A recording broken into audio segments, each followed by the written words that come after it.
Hi guys, welcome back to another video of this channel. और आज इस वाले वीडियो में हम सॉल्व करने वाले हैं आज का जीएफजी पीओटीडी, जो कि है row with minimum number of ones. तो यार ये इतना इजी क्वेश्चन है ना। आजकल तो पता नहीं जीएफजी को क्या हो गया, हर रोज इजी। आज भी इजी क्वेश्चन, कल तो एक ही लाइन का कोड था, परसों भी इजी, उससे पहले भी इजी। रोज इजी क्वेश्चन दे रहे हैं यार। खैर कोई बात नहीं, हम हर वीडियो की तरह सबसे पहले आपको क्वेश्चन समझाऊंगा, उसके बाद अप्रोच, फिर कोड करके भी दिखाऊंगा और कोड भी समझा दूंगा क्या कर रहा हूँ अच्छे से। और कोड डिस्क्रिप्शन में भी दे दूंगा ताकि आप रेफरेंस ले सको। सब कुछ मैं कर दूंगा आपके लिए, लेकिन आप सब्सक्राइब मत करना, है ना। खैर कोई बात नहीं यार, चलो पहले हम क्वेश्चन समझते हैं। क्वेश्चन पढ़ने की जरूरत ही नहीं यार, इतना अच्छा इतना आसान क्वेश्चन है ये। हमें क्या करना है, हमें एक मैट्रिक्स गिवन है, हमें बस ये बताना है कि, और उस मैट्रिक्स में ना सारे एलिमेंट्स या तो वन होगा या जीरो होगा। हमें बस ये बताना है कि किस रो में सबसे कम अमाउंट में वन है, दैट्स इट। जैसे कि रो वन है ये, इसमें एक दो तीन चार, चार वन है। रो टू में दो वन है, रो थ्री में दो वन है, और रो फोर में चार वन है। तो सबसे कम नंबर में वन कितने हुए? दो और दो। ये रो टू में भी दो हैं और रो थ्री में भी दो हैं। तो इस केस में क्या हो गया, दो रोज में सेम नंबर ऑफ वन है और टू से कम वन है ही नहीं, मतलब मिनिमम नंबर ऑफ वन दो हैं। और रो टू में भी टू हैं और रो थ्री में भी टू हैं। तो इस केस में जो पहले रो आती है ना, वो हमें रिटर्न कर देनी है, दैट्स इट। ज्यादा दिमाग नहीं लगाना इस क्वेश्चन में, बहुत आसान है। यानी कि आपका आउटपुट आ गया टू, क्योंकि टू थ्री से छोटा होता है। देखो आउटपुट आ गया। एक्सप्लेनेशन भी दी हुई है। Row two and three contains minimum number of ones, since row two is less than row three, answer is row two. इतना आसान क्वेश्चन था यार। एक मैट्रिक्स दिया हुआ है, वन और जीरो है, हमें बताना है कि इस रो में सबसे कम नंबर ऑफ वन है। अगर दो रो में सेम नंबर ऑफ वन हो जाए ना, और वही कम नंबर हो, तो जो छोटी रो है वो रिटर्न कर दो। इतना आसान क्वेश्चन है, बताओ। तो क्वेश्चन तो आपको समझ में आ गया। अब अप्रोच, भैया अप्रोच भी इस क्वेश्चन की बहुत ज्यादा आसान है। पहले मैं लेकिन टाइम कॉम्प्लेक्सिटी की बात कर लेता हूँ यार, क्योंकि कल वाले क्वेश्चन में टाइम कॉम्प्लेक्सिटी पार हो गई थी सॉल्यूशन की, फिर भी वो एक्सेप्ट हो गया था। वो तो बाय कोइंसिडेंस हो गया। लेकिन ये देखो, इसमें तो expected time complexity O N into M दे रखी है। यानी कि क्वेश्चन कह रहा है कि भाई तू दो फॉर लूप चला दे, एक एन का यानी कि रोज का, और एक कॉलम्स का यानी कि एम्स का। दो लूप फॉर लूप चला दे तो बस, फिर दिमाग ही क्या लगाना है यार। फिर हमें, मैं कहता हूँ दिमाग ही क्या लगाना है। जब ओ एन इंटू एम की एक्सपेक्टेड टाइम कॉम्प्लेक्सिटी दे रखी है, यानी कि बस हमें पूरा एरे ट्रेवर्स कर लेना है, और जिस भी रो में कम नंबर ऑफ वन होंगे वो रिटर्न कर देना है।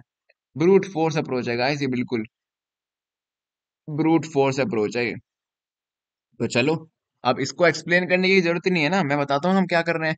हम पूरा एरे ट्रैवर्स करेंगे, पूरा एक कॉलम का लूप, एक रो का लूप, फिर कॉलम का लूप, और जिस भी रो में कम नंबर ऑफ वन होंगे हम उसे अपडेट कर देंगे, और फिर हम आंसर रिटर्न कर देंगे। आपको मैं कोड करके समझाता हूँ, क्योंकि ब्रूट फोर्स अप्रोच है, बहुत आसान है, ठीक है। कोड करके आपको समझा दूंगा मैं। इसे मैं थोड़ा बड़ा कर लूँ पहले। यस, बहुत ज्यादा ही बड़ा हो गया वैसे तो, लेकिन कोई बात नहीं यार, आपको दिखना चाहिए। चलो, तो सबसे पहले हमें क्या रिटर्न करना है कि किस रो में सबसे कम नंबर ऑफ वन है। तो एक आंसर वेरिएबल बना लेते हैं हम, और उसे इनिशियलाइज कर देते हैं -1 से। ये हमारा वो स्टोर करेगा, उस रो का इंडेक्स कह सकते हैं, जिसमें सबसे कम नंबर ऑफ वन होंगे। और उसके बाद हम क्या करने हैं, यहीं पे ही हम इनिशियलाइज कर देते हैं एक नंबर ऑफ वंस, एक और वेरिएबल।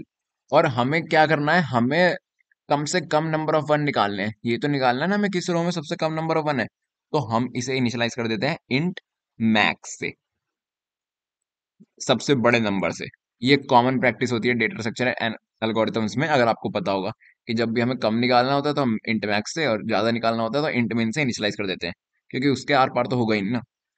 ये आपको पता होगा। फिर जब जो मैंने बोला था हम वही करने वाले हैं, फॉर लूप चलाएंगे। For int i is equals to zero, i less than n, i plus plus. यानी कि ये रो को ट्रैवर्स करेगा, और फिर अब एक यहाँ पे हम एक वंस नाम से वेरिएबल बना देंगे, जो कैलकुलेट करेगा कि कितने नंबर ऑफ वंस हैं, और उसे इनिशियलाइज कर देंगे हम जीरो से। और फिर दूसरा for loop, int j, is equal to 0, j less than m, क्योंकि कॉलम्स एम है, और जे प्लस प्लस। कितना आसान कोड है यार, यहाँ पे सेमीकोलन लगाता हूँ मैं। कितना आसान क्वेश्चन है ये। तो हमने दो फॉर लूप लगा दिए, और हम अब ये इसको इंक्रीमेंट कर लेते हैं। मतलब जब भी हमें वन दिख गया तो इस वंस वेरिएबल को हम इंक्रीमेंट कर लेते हैं। इफ एरे के आई और जे एलिमेंट पे वन मिल गया। अरे ये क्या हो गया, गलती से मैंने F दबा दिया क्या? अगर वन मिल गया तो इस वेरिएबल को इंक्रीमेंट कर दो। ठीक है, कितना आसान हो गया ये। मतलब इस वेरिएबल में अब कितने नंबर ऑफ वंस हैं एक पर्टिकुलर रो में, ये आ गए हैं। और अब ये हम चेक कर लेंगे कि क्या उस पर्टिकुलर रो में जो वंस हैं वो कम है हमारे नंबर ऑफ वंस से। अगर ऐसा है तो हम वही डाल देंगे नंबर ऑफ वंस में। सिंपल, बातों ही बातों का कोड है ये तो।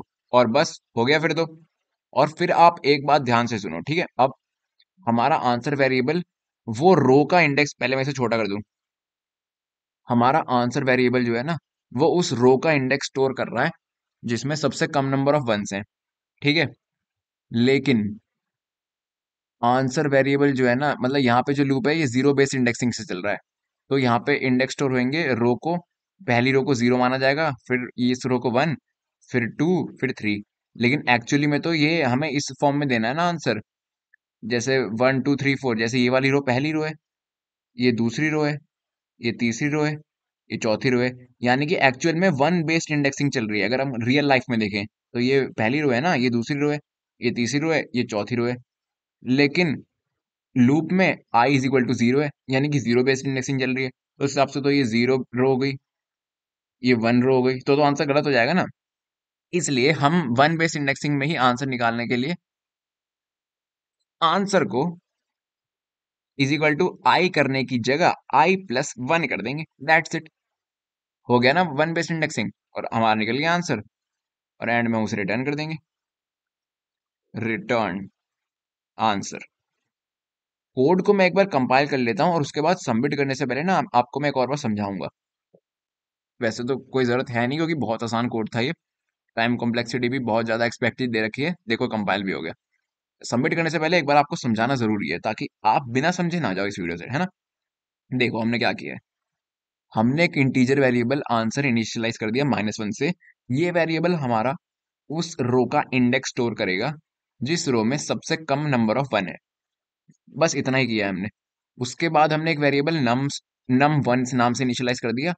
ये वेरिएबल हमारा कम से कम नंबर ऑफ वन स्टोर करेगा। और क्योंकि ये कम वन स्टोर करेगा, तो हमने उसे इनिशियलाइज कर दिया इंट मैक्स से। ये कॉमन प्रैक्टिस है डीएसए में। उसके बाद हमने एक फॉर लूप चलाया रो के लिए, और हमने एक वेरिएबल बना दिया वंस, जो ये देखेगा कि एक्चुअली उस रो में कितने वन है। और फिर हमने कॉलम के लिए एक लूप चलाया, और फिर जब भी वन दिखा ना, क्योंकि ये 2D मैट्रिक्स है, तो आई और जे दोनों चाहिए ना हमें कोई एलिमेंट को एक्सेस करने के लिए। इसलिए हमने दो लूप चलाए, और किसी भी एलिमेंट पे अगर हमें वन दिख गया, तो हमने जो हमारा वंस वेरिएबल है इसको प्लस कर दिया। अब ये स्टोर कर रहा है number of ones in a particular रो।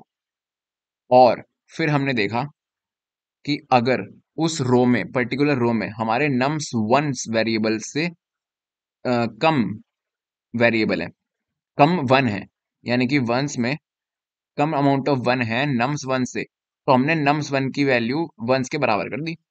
क्योंकि वही तो हमारा आंसर होएगा ना एक्चुअली में। कम से कम वन ही तो ढूंढ रहे हैं हम। और फिर आंसर में आई प्लस करने की जगह हमें आंसर में उस रो का इंडेक्स देना है ना, तो उस रो का इंडेक्स आई देने की जगह हमने आई प्लस वन दे दिया। क्योंकि एक्चुअल में तो वन बेस इंडेक्सिंग से हो रहा है ना।